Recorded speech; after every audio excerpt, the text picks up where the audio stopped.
Esther chapter 5. On the third day, Esther put on her royal robes and stood in the inner court of the palace, in front of the king's hall. The king was sitting on his royal throne in the hall facing the entrance.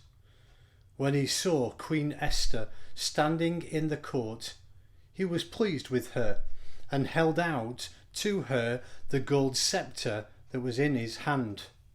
So Esther approached and touched the tip of the scepter. Then the king asked, "What is it, Queen Esther? What is your request? Even up to half the kingdom, it will be given you." "If it pleases the king," replied Esther, "let the king, together with Haman, come today to a banquet I have prepared for him." "Bring Haman at once," the king said, so that we may do what Esther asks. So the king and Haman went to the banquet Esther had prepared. As they were drinking wine, the king again asked Esther, "Now what is your petition? It will be given you. And what is your request? Even up to half the kingdom, it will be granted." Esther replied, "My petition and my request is this.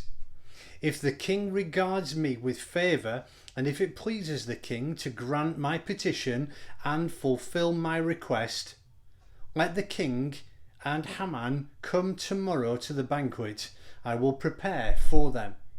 Then I will answer the king's question."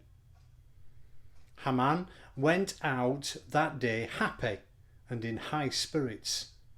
But when he saw Mordecai at the king's gate and observed that he neither rose nor showed fear in his presence, he was filled with rage against Mordecai.